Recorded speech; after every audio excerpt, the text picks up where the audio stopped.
அடியேன் நமஸ்காரம். நாம் இப்பொழுது ராமானுஜரும் நம்மாழ்வார் நல்வளம் சேர் பழனத்திருக்கோளூர் என்று கூறிய திருக்கோளூரிலிருந்த அந்த பெண் பிள்ளைக்கும் நடந்த சம்பாஷணத்தில் இருந்த 81 வார்த்தைகளை நாம் அனுபவித்து கொண்டிருக்கிறோம். இப்பொழுது 5வதாக அப்பெண்ணு கூறுகிறாள், பிணமெழுப்பி விட்டேனோ தொண்டைமானை போல. கலியுகத்தில் திருவேங்கடமுடையானின் பரமபக்தனான தொண்டைமான் சக்கரவர்த்தி நாட்டை ஆண்டு வந்தான். அந்நாட்டில் கிருஷ்ணசர்மா என்னும் ஒரு பிராமணர் தன் தந்தையின் இறுதி ஆசையை நிறைவேற்றும் பொருட்டு தன் தந்தையின் அஸ்தியை கங்கையில் கரைக்க தீர்மானித்தார். தன் மனைவி பிள்ளையின் பாதுகாப்பு கருதி அரசனிடம் ஒப்படைத்து தன் தந்தையின் அஸ்தியை கங்கையில் கரைத்துவிட்டு வரும் வரை பத்திரமாக பார்த்து கொள்ள வேண்டும் என்று பிரார்த்தித்தார். அரசன் தானும் அவ்வாறே செய்வதாக ஒப்புக்கொண்டான். தட்சிண பாரதத்திலிருந்து கங்கை கரைக்கு சென்று தன் காரியத்தை முடித்துவிட்டு அரசனிடம் திரும்பி தன் மனைவி பிள்ளையை அனுப்பும்படி கேட்டார். அரசன் கிருஷ்ணசர்மாவை அங்கு அமரும்படி கூறி அவர் மனைவி பிள்ளையை எங்கு விட்டிருந்தாரோ அங்கு சென்று தானே அழைத்து வர எண்ணினார். அங்கு சென்றதும் கிருஷ்ணசர்மாவின் மனைவி பிள்ளையின் எலும்புக்கூடுதான் காண கிடைத்தன. அரசன் பதபதைத்து போய், இதற்கு நேரடி பொறுப்பு தானேதான், அவ்வப்பொழுது வந்து கவனித்திருந்தால் இப்படி நடந்திருக்காது. திருவேங்கடமுடையானே, நீயே அடியேனை காப்பாற்றுவாய் என்று நம்பிக்கையுடன் கிருஷ்ணசர்மாவிடம் போய் உன் மனைவி பிள்ளை இருவரும் திருமலை சென்றுள்ளனர் என்று கூறுகிறார். திரும்பி வந்தவுடன் நீ அழைத்து போகலாம் என்று கூறி அவரை இளைப்பார அனுப்பினார். பிறகு தொண்டைமான் தன் அரச மாளிகையில் உள்ள சுரங்கப்பாதை வழியாக இரவோடு இரவாக திருமலை வேங்கடவன் சந்நிதிக்கு சென்று, பிரபோ, நான் தவறு இழைத்து விட்டேன். என் அலட்சியத்தினாலேயே இத்தவறு நிகழ்ந்து விட்டது. அதை அந்த பிராமணரிடம் சொல்லும் தைரியம் அடியேனுக்கு இல்லை. ஹே மலையப்பனே, உன்னை விட்டால் அடியேனுக்கு வேறு கதியில்லை. அப்பனே, என் உயிர், என் மனைவி, குழந்தை எல்லோருடைய உயிரையும் எடுத்துக்கொள். மனமிறங்கி கிருஷ்ணசர்மாவின் மனைவி பிள்ளையையும் திருப்பிக் கொடு பகவானே என்று அளவில்லா விசுவாசத்துடன் கதறினான். ஆஸ்ரித வாத்சல்யனான ஸ்ரீனிவாசன், திருமலைக்கு போயிருக்கான்னு தானே கூறினாய்? சரிப்போ, கவலைப்படாதே. இந்த தீர்த்தத்தை கொண்டு போய் அந்த எலும்புக்கூட்டில் தெளித்தால் அவர்கள் உயிர் பெறுவார்கள் என்று அனுகிரகித்தார். பகவானை ஸ்மரித்து கொண்டே அரசனும் தீர்த்தத்தை தெளிக்க அவர்கள் உயிர் பெற்று எழுந்தனர். அரசன் கிருஷ்ணசர்மாவிடம் அவர்களை ஒப்படைத்து உண்மையாக நடந்த விஷயங்களை கூறி மன்னிப்பு வேண்டினார். மன்னிப்பா? அப்படி கேட்காதீர்கள், இப்படியும் ஒரு அற்புதம் உண்டோ என்று மகிழ்ந்து கிருஷ்ணசர்மாவும் மனைவி பிள்ளையை அழைத்து கொண்டு சென்றார்.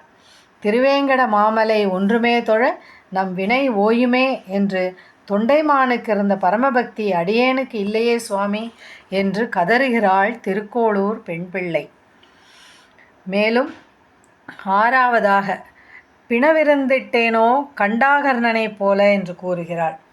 கண்டாகர்ணன் என்பவன் ஆச்சரியமான சிவபக்தி உடைய ஒரு பிசாசு.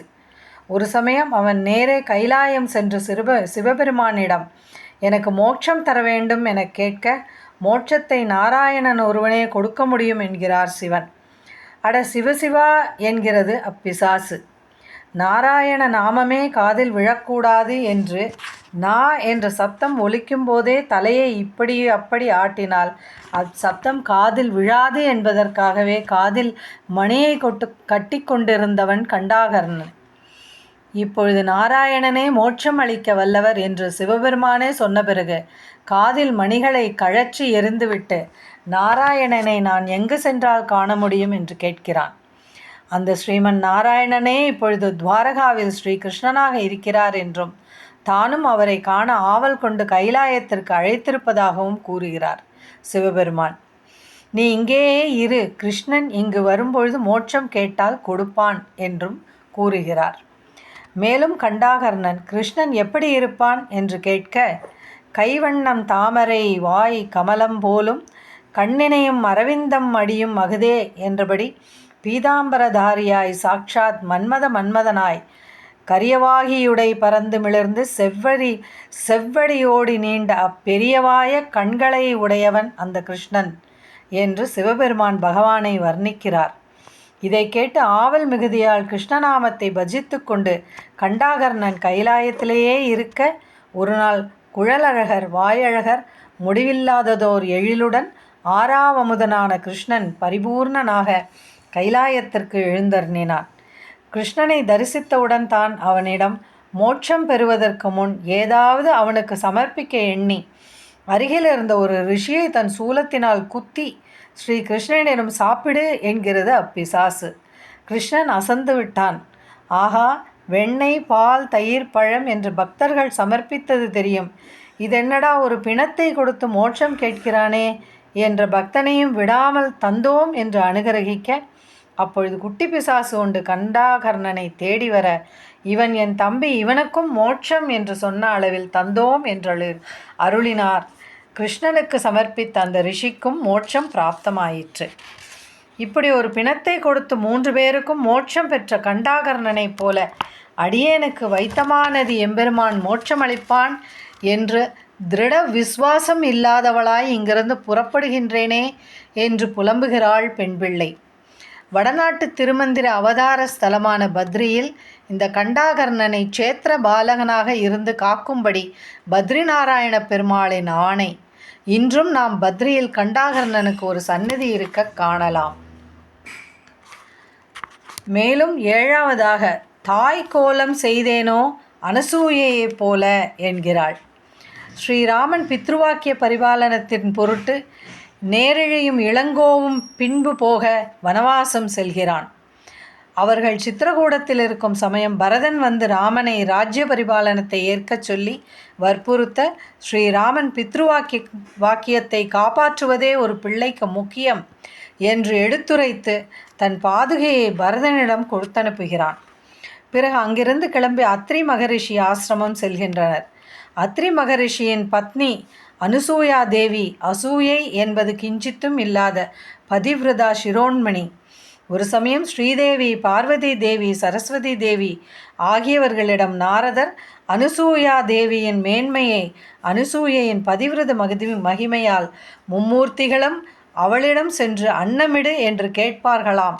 மேலும் இரும்பாலான கடலையும் அவள் வறுத்து கொடுப்பாள் என்றவாறு அவளது பெருமையை பேசினார். அப்படிப்பட்ட மகா தேஜஸ்வியான அனுசூயா தேவி சீதாராம லக்ஷ்மணர்களை பார்க்க அத்ரி மகரிஷி இருப்பிடத்திற்கு வர அனைவரும் சேவிக்கிறார்கள். அனுசூயா தேவி சீதையை அழைத்து கொண்டு உள்ளே செல்கிறாள்.